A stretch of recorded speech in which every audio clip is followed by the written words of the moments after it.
Good morning.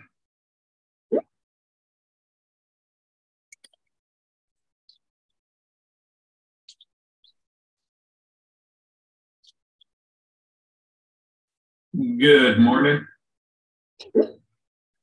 Hello, everyone. Thank you for joining again on another fine Tuesday morning. I am saying hello in the YouTube chat and reminding people to ask questions because it is another Q&A episode. Those have been really popular as of late, and I know we didn't get to everybody's questions last time. All right, so let me pop out the chat so I can keep an eye on that. All right. And Lee, how are you doing? I'm doing well. Recovering finally from going to PubCon last week. It's long days there, and then long days getting back, recovering from being out of the office. But good times nonetheless. How about yourself? Doing all right. Contending with issues with Mac OS Ventura. It seems to be a rather fragile OS version this go around. Seems like PC users win this current round. PC users always win, sir. No, they definitely do not. Windows 11, good sir, Windows 11. Yeah, I know. I had one of those discussions with Honey. It popped up, Windows 11, it's ready to go, update, and she just goes update, and I'm like, no. You're never the first one to update that stuff. You hold on to 10 until they force you into the next one. Yeah, but Mac OS Ventura has kind of given us our walk of shame this go around. So, it hits us all eventually. So, all right. So, let's talk about these conferences you've been attending. How did those go? Anything, revolutionary come out of the talks? There was a lot of good stuff that was sort of between the lines. I enjoyed listening to, Gary Isles talk as much for, watching what he said as what he didn't say, or watching him squirm when certain questions were asked. The moderator was the conference focused, the attendees at PubCon all were asked to make sure that their presentation, regardless of the topic, included something about AI, naturally. And so, what Gary talked about was Google and, how they're using AI and sort of some of the things that they're thinking about. And it was just a general, you know, presentation. But then when he was asked questions, the moderator switched from, the AI type questions over to, so what percentage of the search algorithm is devoted to this? And how does the algorithm, it's like the algorithm questions that he can't answer. And sometimes some of the premise of the questions was a little rough. You could see that he objected to the premise, but couldn't say that. His body language, he's not a very good poker player. I'm just going to say that. Yeah, and what Google kind of doesn't seem to understand still, and I'm not sure, maybe they do understand it and it's all just an act, which would be probably smart on their end if it's all just a performance. Because I'd be astonished if they didn't realize it.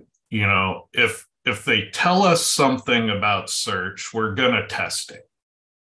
And if they refuse to talk about something about search, we're going to test it. Mm-hmm. And ultimately, we're going to do what the data indicates. So if we find something that, if 70% of the time, if we do this thing, our pages tend to rank well, we're going to do the thing.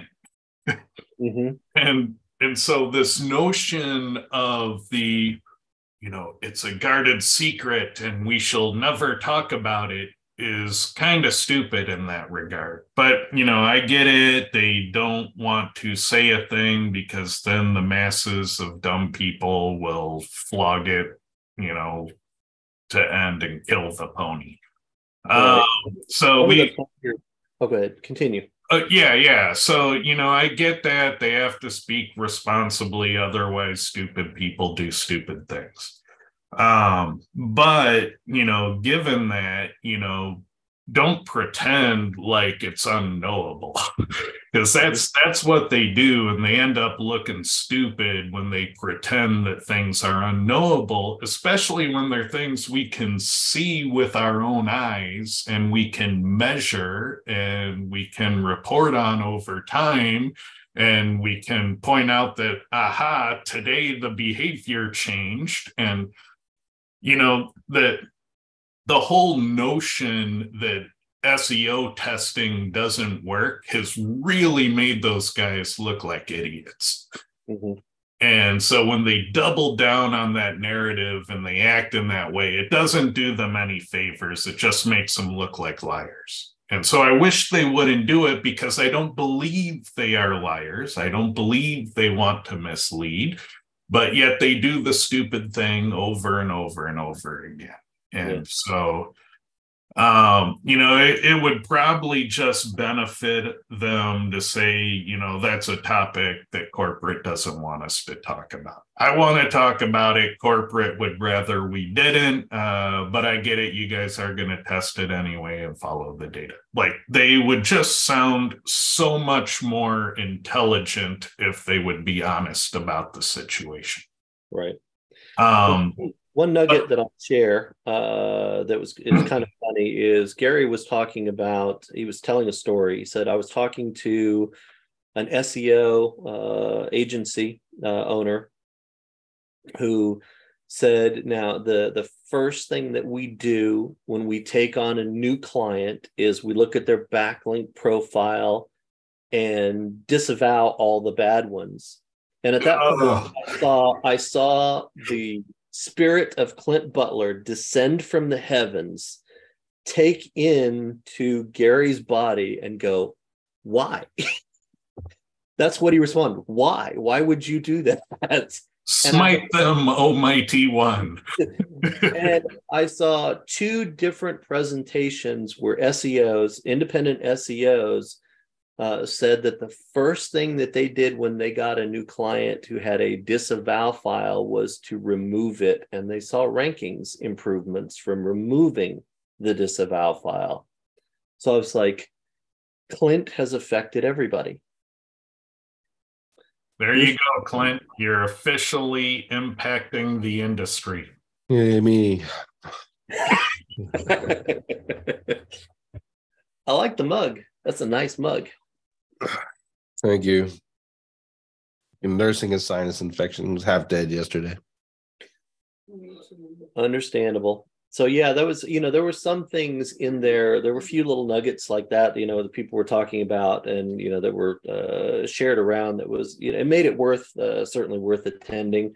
There was a lot of, because it was primarily focused on agencies and white hat and so things like that, it was, predictable, but we still picked up some good nuggets and several things that we're going to test. Excellent. So it looks like we have some questions filing in. One of them is just like screaming at me. It's like, Ted, regarding your rule about 25 referring domains, if you don't know that reference, when I was in e-com, I made 25 micro stores that all worked on the Google Merchant Center product feed so that every product when it launched would have 25 referring domains. And I did that because that was the magic amount of backlinks that in general help my products beat Amazon products in search. So out of the starting gate, it just magically auto happened because of the feed management. So the person is asking about that, saying, can they all be subdomains of one domain? They can, if you want to squander the opportunity and do all the work twice. So I've done that rant like 12 times this month. Just make them different domains and it'll work better and last longer. The problem is Google will filter them down to 2 results if you use subdomains. And it doesn't always behave like that, but it largely behaves like that. And it changes over time. So if it doesn't behave like that today, it'll probably behave like that tomorrow. So if you subdomain it, be prepared to do it all again twice. All right. Any other thoughts on that? Any other questions? No, you Nope. guys typically don't care about that one. Dead horse topic. Well, you know, I could just say I disagree entirely just to get your Yeah. I have some crazy tinfoil hat theories on how to completely leverage that notion to totally game break the world. And I just feel terrible that I am totally burned out on running e-commerce ventures. Because I do believe that if you did the right incarnation of that idea, you would just dominate in retail. But it's really hard to get the organizations to not shoot themselves in the face trying to execute the idea. And so you really need online retailers to go all in on the notion and not behave like publishing concerns, and then you can dominate organic. But they all end up wanting to behave like publishing concerns in the end, and so they'll shoot themselves in the foot, and they don't care that they hurt themselves and waste investment and kill time. And so it's really hard. It takes a dictator to make that strategy win and to make it last. So it took me 10 years to figure out the formula and to make it shine. And then they systematically dismantled it for advertising revenues. And so even though it killed them in terms of organic sales and their business did an about face and started heading towards the bottom, they'd rather be right than rich. And so that's where it ultimately goes. Now I'm bummed out. All right, so let's look at some other questions. It is a powerful strategy if you're a dictator and have tight control of the organization. If you don't have that kind of leverage, it's going to be a hard road. All right, what would be your link building process for 50 plus target pages? Would all of those would you link all those pages at the same time? Well, if they're popular topics, I mean, yeah, things can go viral at the same time. You can have political news and entertainment news pop at the same time. So the question is, is it natural, and can you do it in a way that doesn't cause collateral damage? And so, yeah, I would probably try to pop 50 or more pages at the same time. But that's me.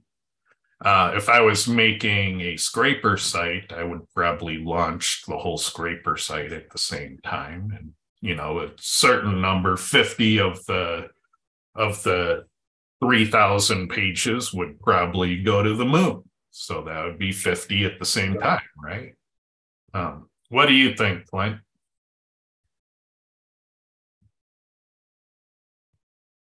I got distracted by another conversation. So Are you watching somebody else's YouTube show? no, it's work, and they're beating me up. We were doing a test on it's sort of link building, kind of on the same topic, right? We're doing a test to make tag pages actually useful, and so far it's working like gangbusters. And then that combined with some plays with the title tag and a different way to look at how to write those, a la Jimmy Kelly. If anyone is watching and is a Jimmy Kelly student, you probably know what I'm talking about. I was able to harness, well, essentially stop the bleeding with the ranking and the roofing website with just the title tag change. And then I did it on a lawn care website, and it launched it through the roof, and all the mapping ranks popped in. So trying to put those two tests together, and these guys are beating me up about it right in the middle of what you were rambling on about. Well, I was rambling on about link building. Just pop in 50 pages at the same time. Is there a downside to trying to make 50 pages look like they're going viral all at once? I don't necessarily say a downside. It does kind of raise a red flag. It's really a link velocity thing, right? So if Lee writes a great article and 1,000 people like it and share it, and then the rest of his pages start getting traffic because they're like, oh, this guy's a smart dude, then that would kind of be normal, right? And it would be a lot harder for Google, I would think, to pick up. So if I like this test here, I got 24 URLs. We're going to send 5 links to each of them all at once. I don't really care. But if it was like a GSA or something like that, I'd probably be a little bit smarter about how I'm going to do that and accomplish it. Yeah, I think if you're a news site, each of your news categories is going to have a top performing story. Like, I think that's natural. If you're an e-com site, you're going to have your popular categories and your popular products and your popular promotions, and you'll probably have a blog post of the day. So I think numbers of things can pop at the same time if it makes sense. And, there's a natural scale to how much you can pop at once. If you're doing, mass sites, I mean, typically you deploy 1,000 pages and 50 or 100 of them, go to the moon. That's just kind of what they do. And then, that's kind of natural for those. So it depends what you're doing, let's see, are there any downsides to serving images from a completely different domain? The main downside I've seen from it is not doing it sooner. Like my S3 CDN costs for web hosting are like pennies a month, and it's so fast. So there are benefits there. Do I lose on the image SEO? Yeah, but I never really gained on the image SEO. So it's not really I lost something of value. It's I lost something I wasn't leveraging to begin with. And the financial gains on having a faster website and lower hosting costs, were better for me in the end. So if you're selling, image SEO or infographics, then yeah, maybe hosting them separate's a bad idea. But if you're just a regular, blog or store or SaaS or something like that, then I think using a CDN is the smart play. Any thoughts on that? I'm right there with you. If you're worried about image SEO, then don't do it. Otherwise, there's no reason not to. Oh, we have Terry Samuels today. Hey, Terry, I hear you're down to 2 sponsor spots left for SEO spring training, who do you want for sponsors and what do they get for the opportunity?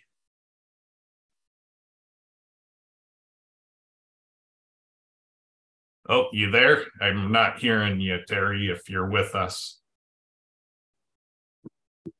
Oh, sorry about that. I just logged on. I didn't even know you were talking to me. Yeah, I just mentioned that I heard you're down to 2 sponsor spots left for SEO spring training, and I wanted to hear from you. What do people get for sponsoring, and how do they reach you if they want to do that? Yeah, we've got a few left, and we're getting ready to close them pretty soon because obviously we've got to do some stuff with the swag. But yeah, we've got a few spots left. All the information's at SEO spring training, and then click on the sponsor link, or I guess, yeah, sponsor thing. But yeah, it's for the gold and platinum sponsors. It includes the VIP tickets. It includes all the events for a couple people, I think, for the platinum, one person for the gold. I don't have it directly in front of me, but we definitely have a few spots left. We had some people at the very beginning that were going to do some, but for other reasons they had to back out or whatever, which is totally fine. So, but yeah, we just wanted to mention that because we are having to close it soon, that we are just going to ask a couple more times to see if there's any last minute out there that wanted to, and that would be awesome. Yeah, if you're planning on coming to the conference and you're interested in the sponsorship and having the VIPs, I bet you could negotiate a deal with Terry for 3 VIPs in exchange for a sponsorship. There's probably a way to game this system and to get a free sponsorship for the VIP tickets you're planning to get anyway if you go in together with someone. Yeah. So get creative, and I bet there's a way, if you're planning on going anyway, VIP, that you could get a free sponsorship out of the deal too. So think about it, people. There's probably an opportunity here to game the system. Yeah, and get whatever you want to sponsor out to the public of people that would either purchase or use your service. So it's not like it's a off the wall, Subway type sponsorship or something. Yeah, these are people in your market. So, and content wise, I think this is the show to be at this year. I'm imagining it's gonna be off the hook as far as like unique value from the speakers, and it seems like it's a super popular conference this year. You had like overwhelming interest in speakers, right? That was off the hook. Yeah, we had 84 requests before we even announced, and then we got 4 more after that. So yeah, 88 total requests to speak. And that was, I didn't even like Lee never even spoke up. So 89. Yeah. So yeah, it was probably and originally we were going to do 3 days, and we decided to back it down to 2 because of hotel issues. But yeah, it was probably the hardest thing I had to do last year was to, not necessarily pick 30 people or 28, I think we ended up with, but yeah, it was hard, but it was also humbling that many people wanted to speak at our event. That's pretty cool. So yeah, check it out, folks. These opportunities won't last long, so there's a couple left there, and if you go in with a few people, I bet you it's easy and low risk to do it that way. So team up with your synergy partners and get one of the last sponsorships going. Exactly. I know we have not decided on the digital yet, so I know that question's going to come. Yeah. And so let Terry know if you want streaming tickets to be made available. He's looking to see if there's enough interest in it and if the speakers are willing to do it. And I said that if there's enough interest that I would put Stealth SEO on the stream if we can get a critical mass of interest. So let them know. That's the best I can do for you people who can't travel, but you've got to make it known to Terry And how should they do that? Is that on the contact page? Yeah, just go to the SEOspringtraining.com and the contact page. All right, so let them know if you want it. The best we can do is let them know, and then it's all about the numbers, because streaming a live conference, like adding that one extra perk, makes the conference like 5 times harder to do, and so they have to hire a professional company to come do it. Otherwise, it ends up being a miserable failure. So there's a real contest to making that call. So the interest has to be there to justify it. Exactly. And like I said, it is a cost that, like you said, hiring professionals. Yeah. Otherwise you flounder and everybody complains, and that's not the type of show Terry does. No, we don't do anything half-ass. All right. So let's get back to some questions here. Let's see. Is Linktree any good as a tier 1? I'm not familiar with Linktree. Is that like a service or a technique? What is that? Anybody know? Let's see. What qualities make a page a perfect tier 1 property? Well, first let's define tier 1. So money site, tier 0 for me. I know other people use the money site as the tier 1 and weird stuff like that. To me, tier 1 is the next tier after the money site. That's how I define it. So what makes a good next tier after the money site? Usually a domain you control, because then you can make it contextually relevant and you can launder the authority into the right context. So a page you control makes a good tier 1 for me. What about you, Lee? I just like a good, solid, relevant property. I don't care where it is. That's always been my favorite type of tier 1, especially one that I control to the degree possible. So if anything goes wrong, I can turn it off, and ownership of the content is never in question, because sometimes when you put it on other people's sites, then it gets hazy, and there's other issues to pop up with that. So see, does choice of anchors of tier 3? Well, that's tier 3 is kind of way out there. Of course, relevant anchors are helpful, and I know Clint has a whole formula for his tiers, and tier 3 has a specific role in his model. So, does it affect the money page? Arguably, yes. But I would ask the question, how much time and effort and energy do you want to put into that? Like if you know Clint's formula, then great, something that works, and roll with that. But if you don't know Clint's formula, how much R&D are you going to put into this problem? So, at the end of the day, you could probably simplify if you don't know the optimal answer already. Clint, you have any interest in sharing the optimal answer? Well, it's easy. Just go build some completely irrelevant anchor text and watch your rankings drop, and then come back and ask us if this works or not. There you go. You can run a test. All right. Let's see. Answered that one. What do you guys think about Google Web Stories? I don't think much about it.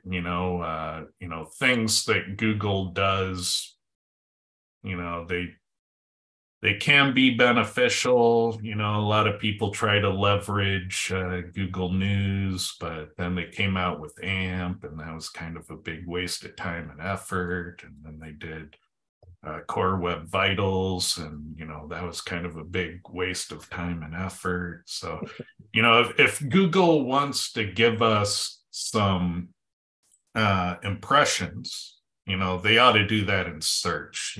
Building new channels to get impressions seems kind of weird and suspect. And so how about you give us more real estate on page 1, Google? That would help us out a lot. Any thoughts on it?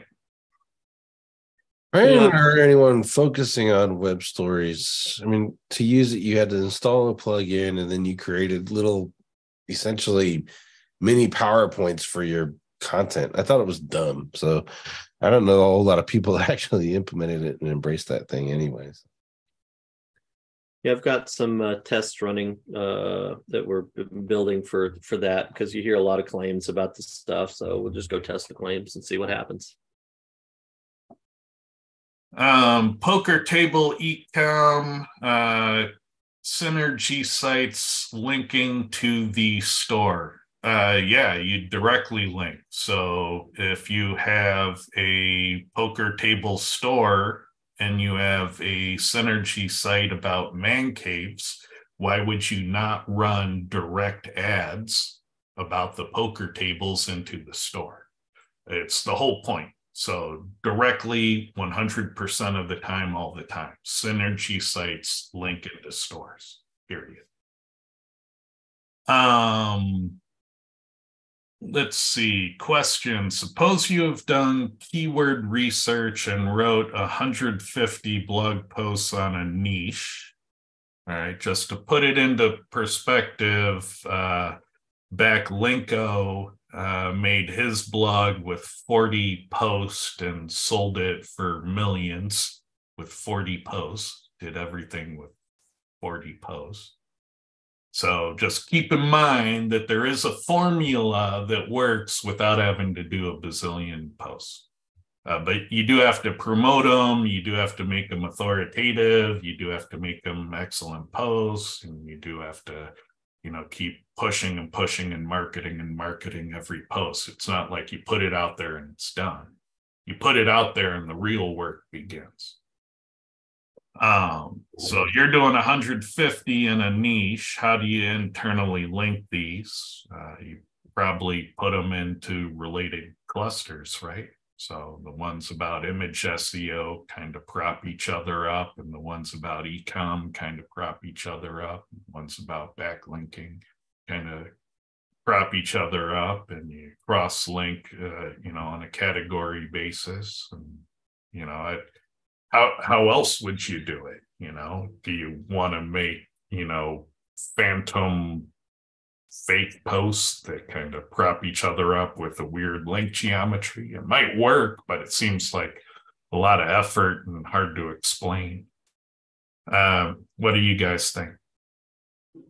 The last question he asked says it all. How do you find out which posts are related? And if you don't know the answer to that question, why the fuck are you writing 150 blog posts? That doesn't make any sense to me. So it sounds like you're working backwards and you're just creating 150 pages of junk and then wondering, how do I interlink this stuff? Where you should start off is, what is the topic? What are the pages I need to write about to rank well? And then how do I organize those in a mind map before you even write one article? Or turn ChatGPT on. My guess, if you're doing 150 blog posts, you don't know what they're about, then you're probably using ChatGPT. Yeah, and I think you're probably, even if you went the easy content route and you made a lot of low value content, that's okay. But, just realize that you're probably overthinking it. If you cross link these posts in a random order, that's probably going to do better than the non-interlinking that most websites do anyway. So yeah. You can probably solve this problem with a random number generator. Especially if they're all kind of related to begin with. Let's see. How do you guys solve localization issues if Google selects indexing default English locale, which is international, instead of folder US, hreflangs? the thing you want to avoid is translate this page. So when your content shows up in front of your audience with translate this page, most of your audience is going to go, ooh, I don't want the one in the wrong language. And so it kills your CRO when translate this page presentation shows up. It's one of the worst things you could do for CRO is have a clue in the search result that says, I'm in the wrong language. So just make sure that your target audience isn't being presented the wrong language. So you got to run your queries and look for the translate this page and correct the issue when it appears. And just remember that there's a million tutorials on hreflang, so it's bi-directional linking. So your Spanish page offers an English version and your English page offers a Spanish version. And if you do it syntactically correct, Google should show the right language version to the right audience. So just test your website. Change your default languages and see how the search presents the page and fix it if it's bad. Well, the question I'd just ask, and sometimes you're stuck into these sort of things. Why are you using a folder structure rather than using, a domain that's native to that? I mean, if you look at Amazon.com, they've got Amazon.it, Amazon. All the different countries have different Amazon things, and I got to think they're pretty knowledgeable about SEO and operational stuff. So if it's easy to do that, then that'll solve largely your problem for you. Yeah, it's more to manage, but harder to mess up, and so. You wonder, where am I transferring this static resource to? Well, it's going to the Spanish, server. So, I mean, it's so in many regards, it's harder to maintain, harder to mess up, but costs more, it pros and cons. There are reasons why you would pick folders over servers over, Right. You just got to weigh it all out. And I don't think any one implementation is that much better than the others. You get some cross-linking advantage if you're a huge authority domain. You get to leverage the huge authority domain if you do the folders. And, you can argue it to the moon and back. You just got to decide and do it right and test it. Let's see, I'm making content briefs for a project. I have to do the internal linking as well. So I have to plan the internal links, in e-com, the best way to do it is with widgets. So related products. So you have a carousel of, if somebody comes into a puppy themed mug, here's a carousel of other puppy themed products. Here's a carousel of other dog related mugs. Here's a carousel of other animal related mugs. Here's a carousel of other best selling products. Guess what? We're interlinking in relevant ways. And you could do that with blog posts. So, here's a widget of other dog related blog posts. Here's a widget of other popular blog posts. Here's a widget of other new blog posts. Here's a, so you can oftentimes do the interlinking with just widgets for whatever the, dimensions of the content you offer. And so if you think about that, that's usually the 80% you need. And, creating the cool star pattern flow chart of pages that have the right nesting, those perfect geometries are often a huge waste of time, especially if you're doing the R&D to figure them out. Now, if you've been at a conference where Clint just gives away a, slam dunk geometry, then use the slam dunk geometry.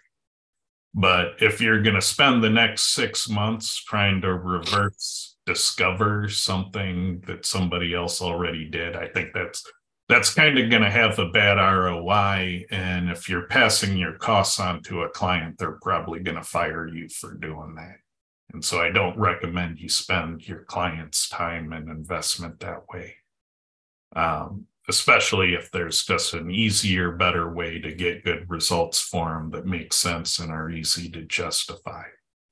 So if you're doing client SEO, let's go with standard practices that get you 80% of what you need just without even thinking. What do you think, Lee? Yeah, I agree with that. I mean, I don't understand the where they're coming from, in the sense that, are you coming in where you're just writing some additional content, deciding what to link? Are you architecting the site from the beginning? Because you make a little bit different decisions at each one of those points in the development process.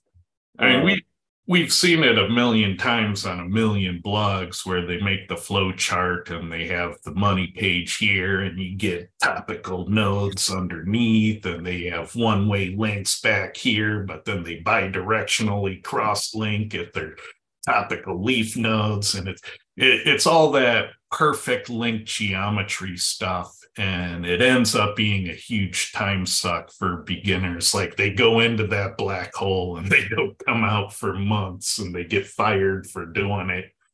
And I hate to see it happen. It's one of those things that, yes, it works, but not everything that works in SEO is worth doing, especially if you're not at a level to figure it out quickly and to expertly execute it.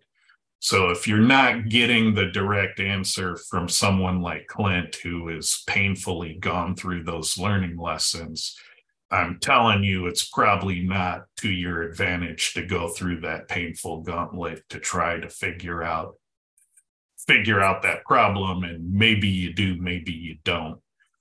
I'm trying to say that, good enough is good enough here. So do the common sense stuff you can justify.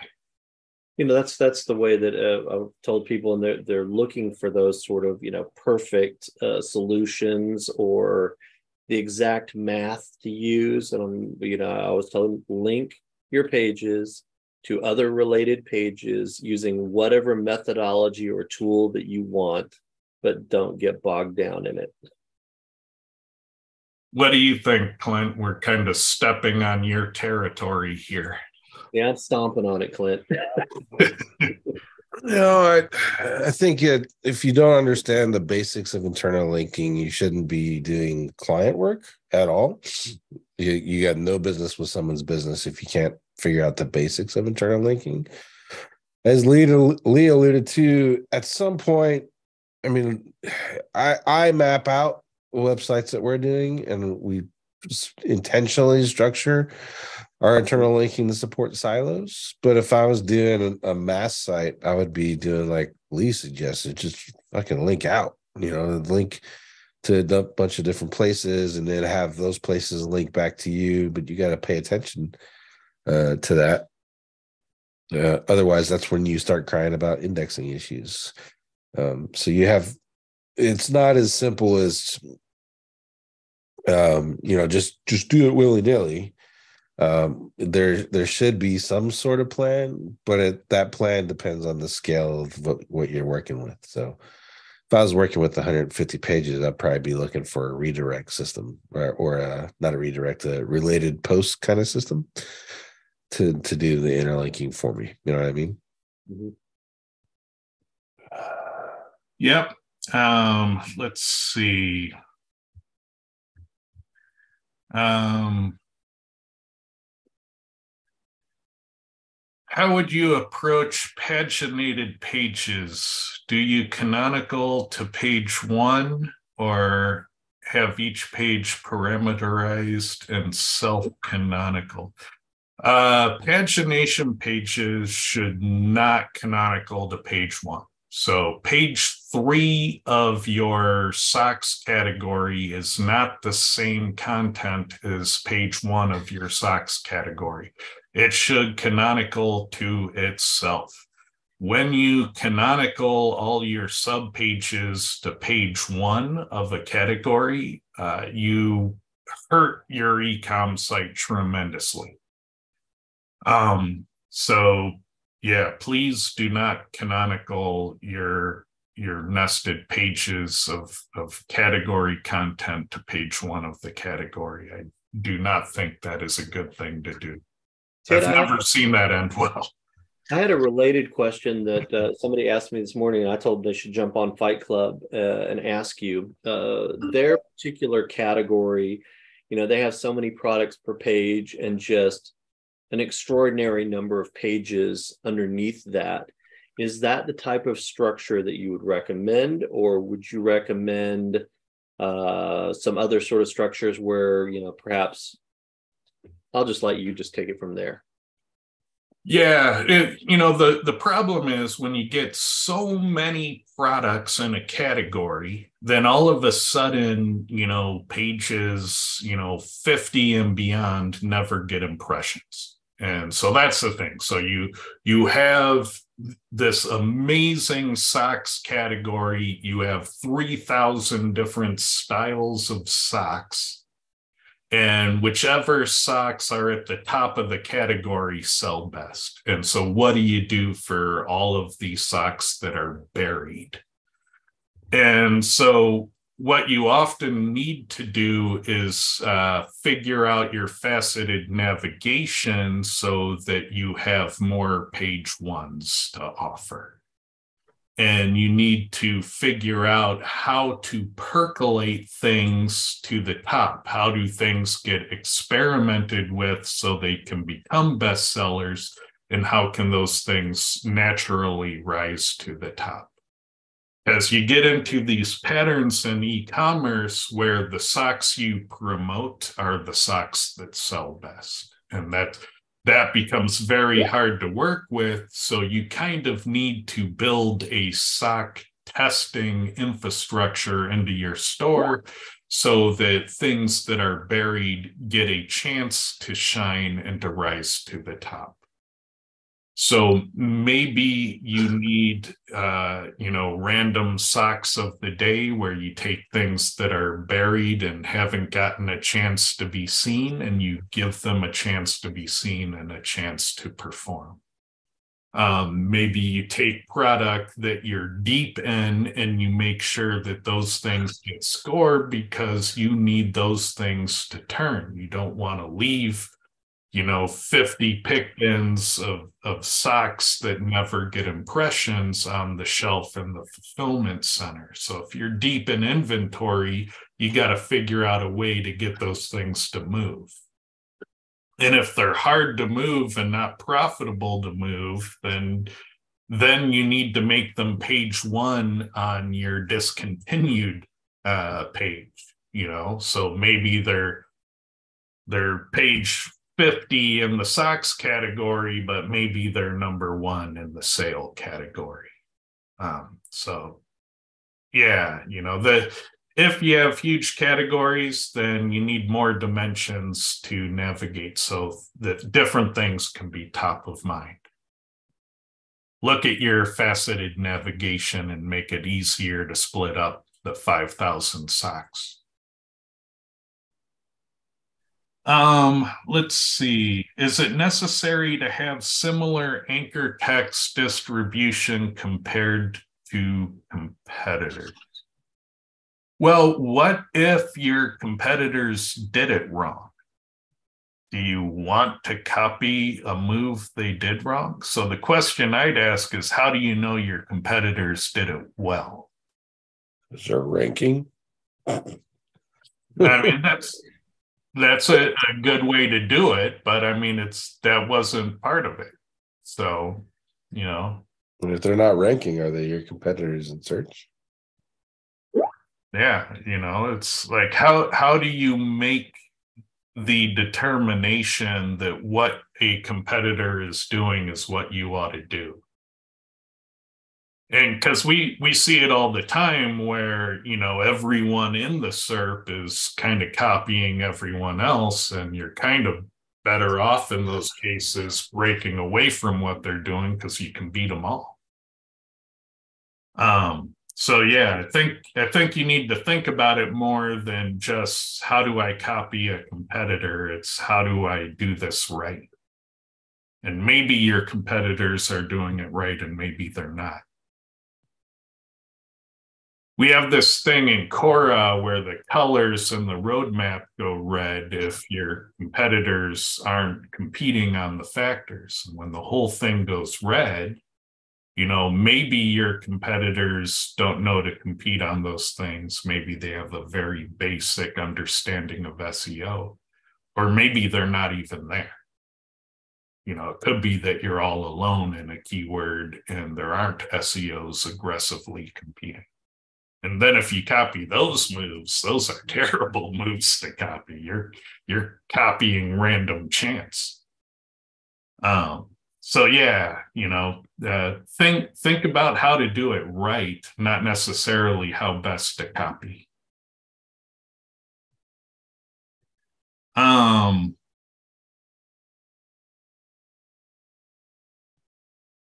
Let's see. So here's pagination pages of categories, and they're given URL structure. There's a lot of theory craft to URL structure. It all basically comes down to link routers. So how can you make a URL pattern that handles going to a category, going to a product? And I'm really a big fan of Amazon's link router. Like I've shown the example where I can rewrite the SEO text in an Amazon product URL to be anything I want. So I can go find a funny product and put Clint's name in it and send the link to people, and people get a laugh, haha, it's, link, Clint Butler's Lucky Claw Hammer of SEO is the product name, and boom, it takes you to a claw hammer. Go play with the Amazon link router, and it'll probably give you some ideas on how you can let SEOs have the freedom they want to put the text they want in the URL, but still have ID-driven product pages. Look at those link routers, and there's some good ones out there.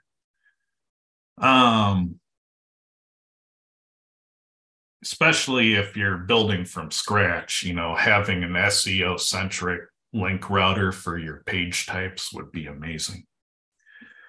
YouTube videos for one of my sites to accompany the articles. I embed the YouTube video on the article. The YouTube video player is very slow and bulky. You might get a specialized video player that'll speed up your page times.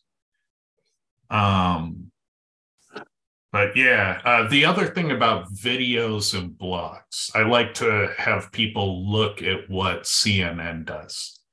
CNN has videos and articles, and they don't come out at the same ratio. There isn't one unique video for each CNN story.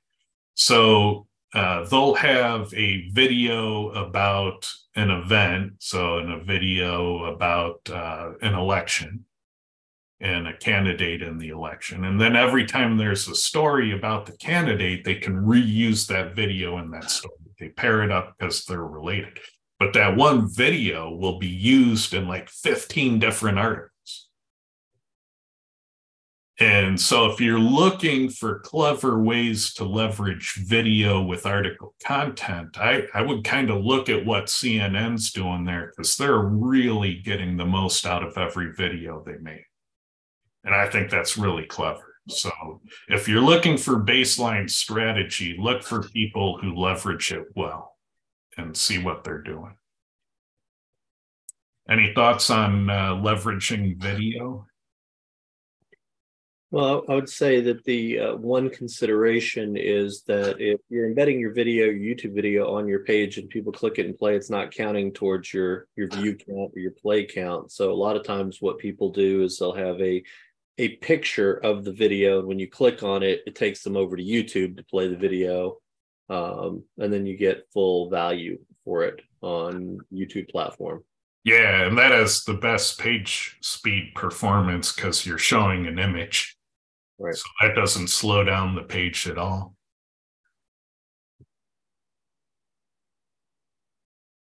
Any thoughts on link spam and helpful content update? I think we still don't fully understand what the helpful content update was. Like I know I have my leading theories, but I don't think anyone has definitively proved what that was and what you do. My theories are based on features that showed up at the same time that update rolled out. And so I think it's related to those features. But again, I can't prove it. That could have been a different update that happened to roll out at the same time. So in some ways, we can't definitively say what it even was. But in terms of, what happened after that, well, let me tell you what didn't happen after helpful content update rolled out. AI content didn't get published, still ranking well. Rhinoplasty Plano, Kyle Roof style, still ranks #1 after the helpful content update. All of the industry spam I reported on in past episodes is still ranking post helpful content update, so that stuff didn't fall out. All of our techniques for ranking pages still rank pages. So, people that say, oh, Ted, you're so 2004 keyword density, that doesn't work. Google's too smart for it. Well, we still rank pages with it. Still ranks today. Helpful content update didn't change the rule book. So whatever helpful content update was very niche down to a certain aspect of something, but it wasn't a broadly changed the way all SEOs do SEO. We didn't see the rule book change. What do you think, Lee? Thoughts on helpful content update? Yeah, my actual favorite and most helpful piece that came out of that came from Clint, actually. I think it was 72 hours after they announced it. He had posted, well, we're 72 hours after the announcement, and we have 50 gurus telling us exactly what it means. I think that was the most helpful piece in terms of diagnosing what's going on, because everybody thinks they know what's going on based on guesses, but there was no data. And here we are quite a bit later, and we still have no data. So we don't know. It's all theoretical at this point. Any thoughts, Clint? We'd have better data if Core Script was up and running by now. Yeah. Knew that was coming. Always flogging me. Okay. I would just say I'd like to what you two. Clint's going to blame his sinus infection on the lack of Core Script. Yeah. I would just say to what you alluded to, new features. That was one thing that was common. If you made one of those people also ask websites, then you got trashed during the helpful content update.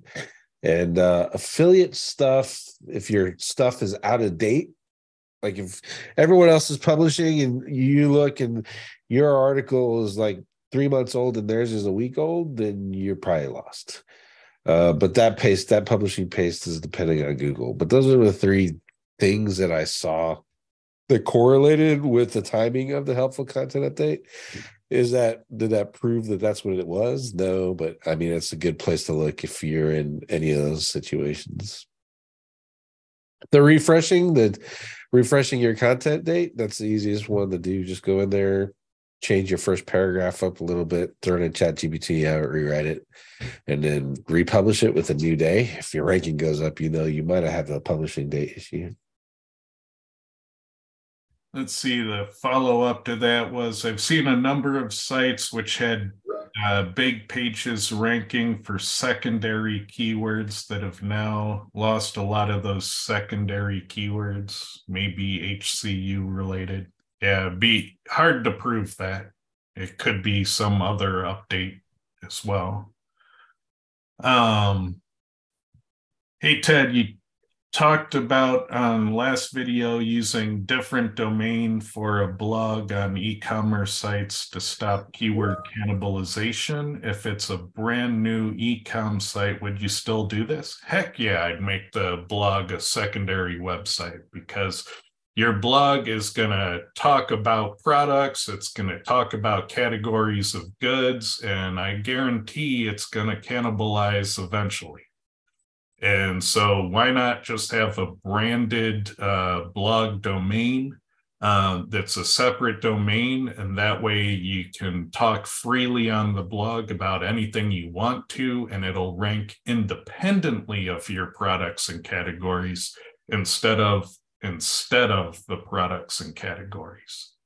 I just don't understand why you need to have the blog be a part of the main domain.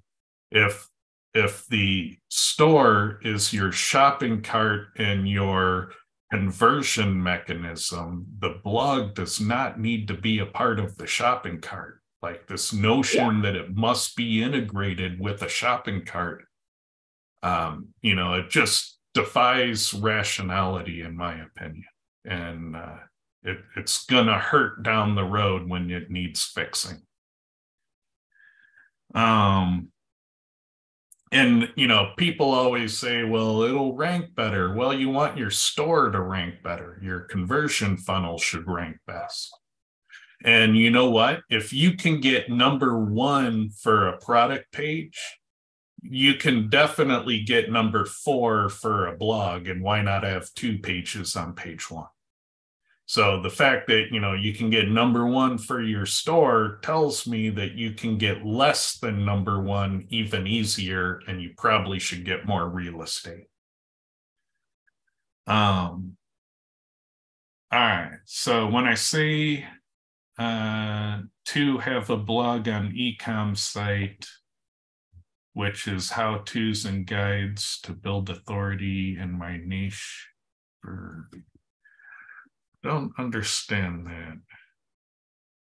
Yeah, I don't fully understand that. But yeah, I'd break it out separate no matter what you're doing. It just doesn't make any sense to me why people forcefully integrate blogs into their main conversion funnel. Ted, do you give raw AI content output any Grammarly treatment? No, I'll tell you what I'm doing with AI content. All right. So this is the thing I do. I will run ChatGPT, and I will make supplemental content for my pages.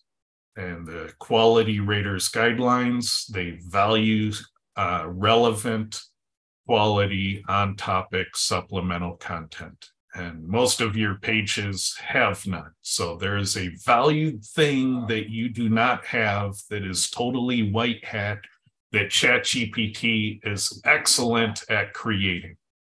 And that is supplemental content. And if you thought about it for a while, you'd figure out that supplemental content tends to be lists of things, and ChatGPT is freaking fantastic at lists of things. And you can rank entire pages from supplemental content, and you can leave the main content alone. It's a winning strategy, home run, time after time. Everyone who's saying that ChatGPT is garbage has a failure of imagination, and they don't understand how powerful it is. And so, yeah, I use AI content all the time, and it doesn't need to be your main content. And in fact, it's almost better if it isn't. It's almost better if you put CRO and SEO in their own lane, and then both of those get a lot easier, and the business does a lot better if you have a separation of concerns. And so everybody's rushed to go cram, a ton of keywords in the main content. You need to stop and think. And that's a huge nugget drop. I probably shouldn't have even shared any of that. But there you go. Value of the day. All right. So, Ted, you said self-reference pagination canonicals, but in order to prevent duplicate. What do you mean duplicate? You have different products on page 1 of your SOC category than you have on page 3 of your SOC category. You're not presenting the same socks. They're different socks with different names. The sliding penguin polar socks are on page 3. The sliding penguin polar socks are not on page 1. And so, yeah, you don't want to canonicalize page 3 to page 1 when they show different socks. Because Google's not going to believe you. The content will be different. You will prove to Google that you're lying about canonicalization. And 2, you want those pages to rank for their keywords, because when somebody's trying to find the sliding penguin polar socks, you don't want them canonicalized to a page that doesn't have them. You want the keyword to show up and to show the page that has the product. So Ted, I think, because I know the person's asked it, I think there's 2 different pieces here. One is sort of the pagination, the canonicalization, which you've addressed. I think another issue, because we were talking about this earlier, is on the side where you have, sort of the parameters where you can select, is it red, is it blue, is it this, is it that, some sort of thing. Some of the filters that you can do on category pages create parameterized URLs. Yeah. What is your recommendation for handling those sort of situations so that you don't expend your crawl budget on a limited portion of your site? Yeah, that's trickier. I was thinking in terms of humans who add things to carts. Mm-hmm. They need to be able to find what they want to buy it. And so your best sellers are the things you tend to want to promote. So you need to get them in front of humans to see what they like best and to promote what sells. And so some of what you're doing in e-com is all about the CRO. It's not always about Googlebot, because Googlebot isn't going to whip out a credit card and buy something. So just note that the faceted navigation is for human beings to find what they want and to buy what they want and to let you know what they're interested in. And you need to separate that out from the bot side of things, because we don't care what Googlebot is interested in. Googlebot impressions do not tell us what to promote to humans. So yeah, you got to kind of take those problems and put them in their own swim lane.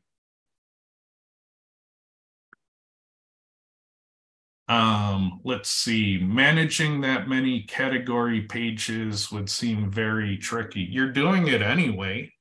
Like, you have 3,000 pages that you let people navigate to. You're just lying to Google that page 254 is identical to page 1.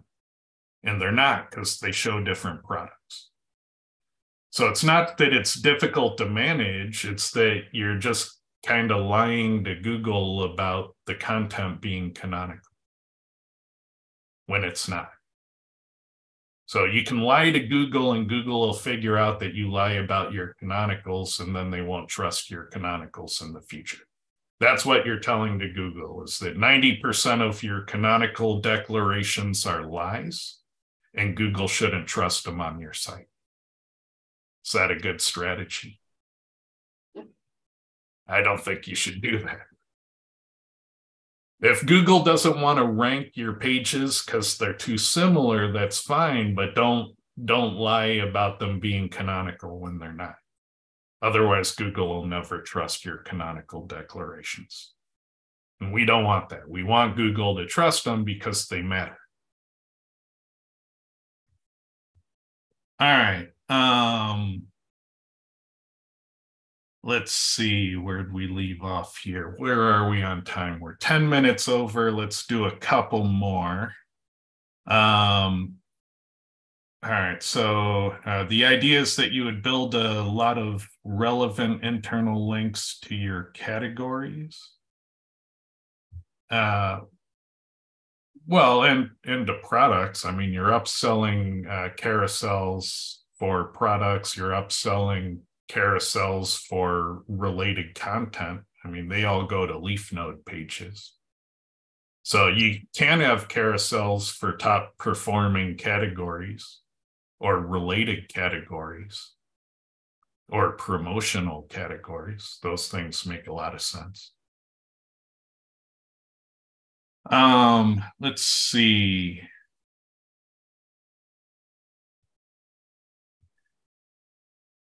Splitting the blog from the main content site is using a subdomain acceptable? I wouldn't. It tends to get filtered. If you have a different domain, it always ranks independently. But if you do a subdomain, Google treats it like a folder and can limit you to 2, and that might mean that things get filtered out. If you want it to rank independently, it should be an independent domain. All right. Any final thoughts? Nope. I'm good. All right. Hey, we even got a super chat. Keep up the good work. Please reread my question above. You skipped half the question. Sorry, I get kind of glossy-eyed at the end of these. All right, Ted. You said if self-reference pagination, you said to self-reference pagination canonicals, but in order to prevent duplicate content, when you have a product category description of 3,000 plus words, well, that's a little silly. Shouldn't you no index paginated pages? How about you remove the boilerplate? Just remove it. Because your product tokens in the category are unique content all by themselves. And Google loves ranking category pages. And some of those products have important entities that people search for, like brands of things. Like in your TV category, those Samsung keywords are important keywords, and those appear on page 3. So yeah, if you are causing a duplicate content problem by having a 3,000 word article that is boilerplated onto every pagination page, then stop doing that. I think that's a better fix. What do you think, Lee? Yeah. And 100%. And if you have a thin content problem, like if that was your solution to a thin page, then create a short product description field in your data and show the short description in each product token. And then that way you have a keyword rich sentence or 2 for every product token. And then you can increase your number of products per pages, and you're increasing your sentence count per page. Thin content solved. And then it's different on every page. And then your canonicalization is trustworthy. And yeah. So, all right, everyone, we got to stop there because my brain is jello. But I want to remind everyone, if you're looking for the conference of the year, go check out SEO Spring Training. It's going to be a cool conference. Check out the lineup. I'm going to be there. Clint's going to be there. Lee's going to be there. Kyle Roof is going to be there. Craig Campbell's going to be there. You know, everyone who's anyone is going to be there. So check it out. We're going to talk shop at the bar. That's going to be the best conversations in our industry are going to happen there. All right. Thanks a lot, everyone. Take care.